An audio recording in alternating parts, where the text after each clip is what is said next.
When a diver unearthed a ring in a muddy pond, his discovery pieced together a 60-year-old mystery.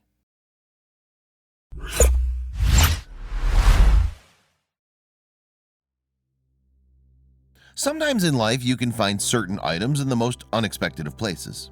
Whether it be a misplaced set of keys or bits of loose change, people are often surprised when they make the discovery. As for Luke Berube, though, he found something quite unique in a somewhat murky location. An amateur diver, Berube was investigating a small body of water in Hanson, Massachusetts in June 2019. During his time beneath the surface, he quickly uncovered a brass ring before continuing his search. After taking a break, the treasure hunter then returned to the pond in the hope of finding another artifact. With a waterproof metal detector in hand, Berube swam to the bottom of the pond, as he believed something was buried there.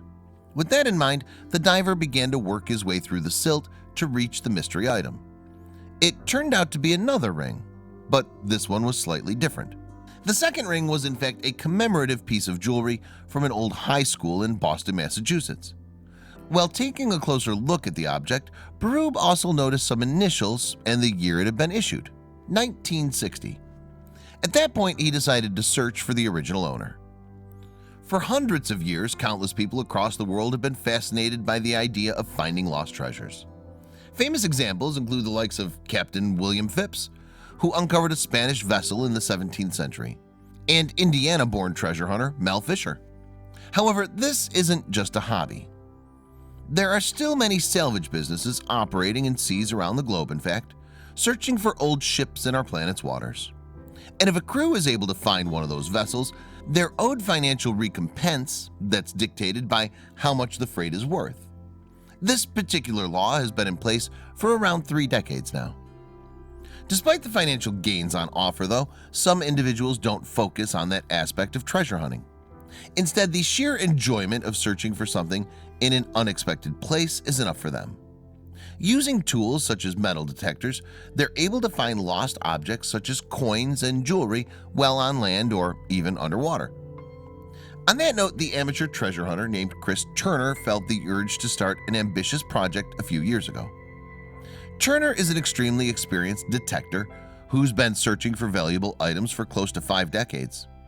And during that time, he's taken a real interest in assisting those who've lost precious objects. Following all of those different jobs down the years, Turner decided to start a website called The Ring Finders. And on the service's website, he reveals a little more about its work. According to the treasure hunter, his mission is to assist people who've lost prized trinkets. My name is Chris Turner from Vancouver, British Columbia, Canada. Turner writes on the website's About page. I've been metal detecting for over 47 years and helping people find their lost rings for over 25 years. At that point, he then explains the ultimate aim of the Ring Finders. My goal is to offer the world an online directory of metal detecting specialists that will help people find their lost jewelry at beaches, parks, lakes, and yards all around the world, Turner continued. The Ring Finders Directory of Independent Metal Detecting Specialists is 10 years old now. We're ready to help you find what you thought was lost forever.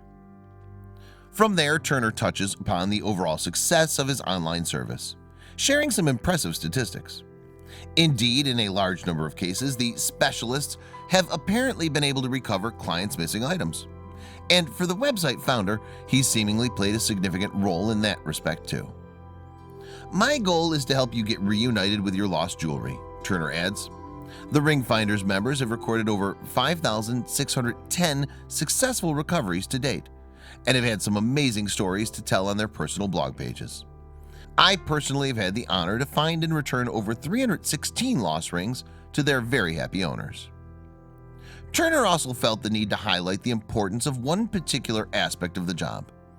In his mind, the anecdotes that some clients share with him and his specialists show the true value of the company's work. And the experienced treasure hunter isn't shy about admitting how much that means to him. I've heard the stories that these rings come with and what it means to people to have a second chance to find what they thought was lost forever. Turner writes on the website, "This by far has been the greatest job I've ever had. I get to make people smile." Turner then reveals a little more about the specialists themselves. According to him, a number of these individuals already boasted plenty of treasure hunting knowledge prior to joining the online service. In addition to that, the Canadian also wants to make something clear for any potential client who needs help. These are independent metal detector owners and operators, in most cases with many years of experience, Turner continues. I've shared my 25 years of search experience and search tips with all the members. The members listed on the Ring Finders directory all set their own rates and terms. Aside from that, Turner has another message to share with those who are interested in his services. The Ring Finders chief directs readers to the Book of Smiles, a page on the website that displays photos of previous clients with their recovered jewelry. Of course, according to him, there's always room for more. Please visit our Book of Smiles, Turner suggests in his post. It's my sincere hope that you can be reunited with your lost jewelry, and that your smile could also be added to the many we've documented over the years. We look forward to helping you find your smile. As Turner had previously mentioned, the online service has a number of specialists of varying levels of experience at its disposal. Luke Berube is one of them, after he became a member of the website back in 2018. While treasure hunting isn't his primary occupation, it does serve as a unique hobby.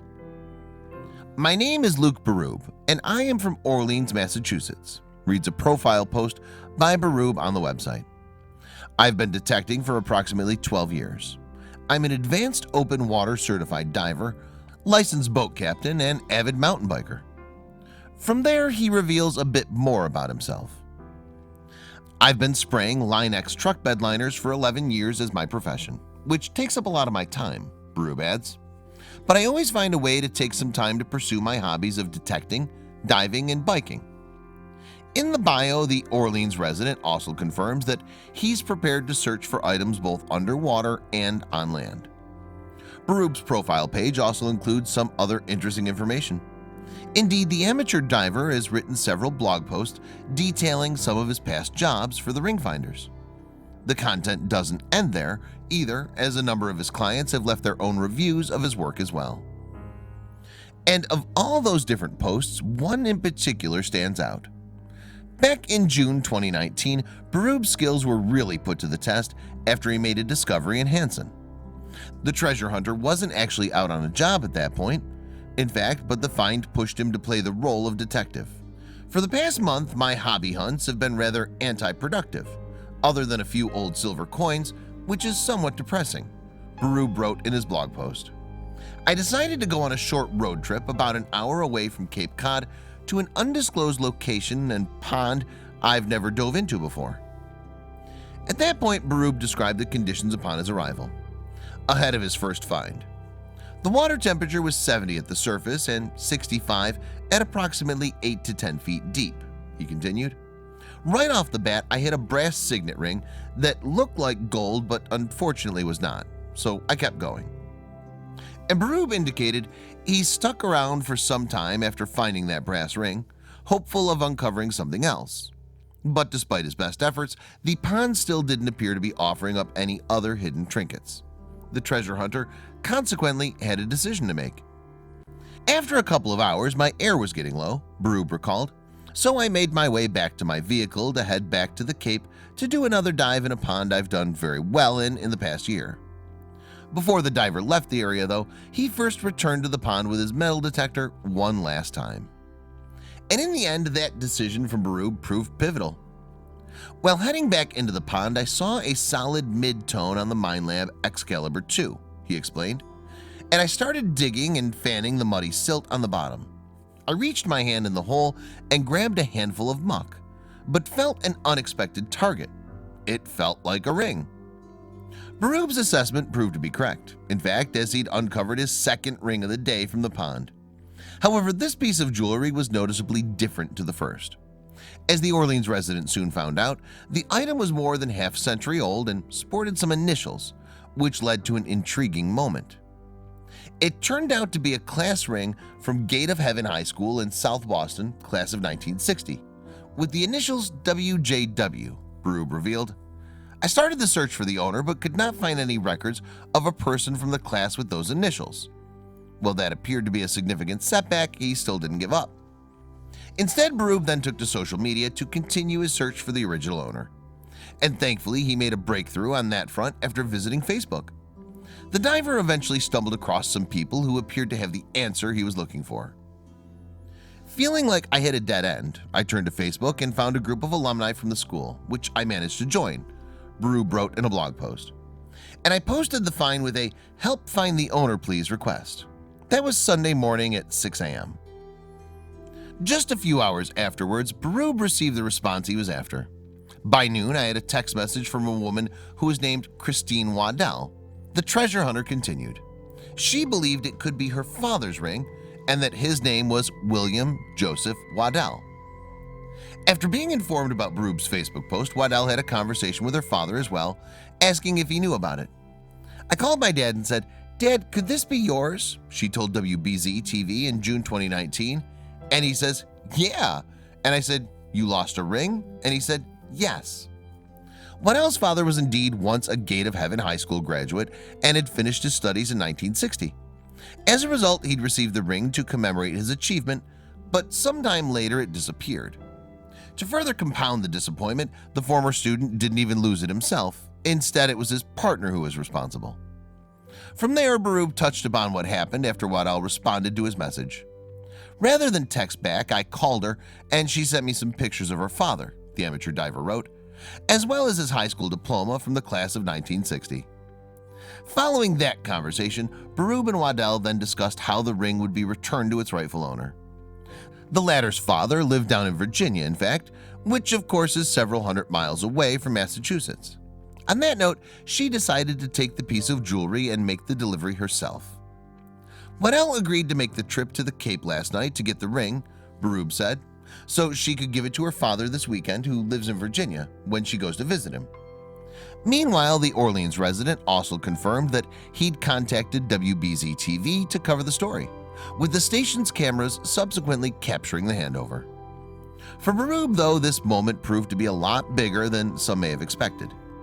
Now the ring is in Christine's hands and will be headed to its right place on her father's finger, he concluded. This type of recovery has been on my bucket list for years, and I finally managed to pull it off.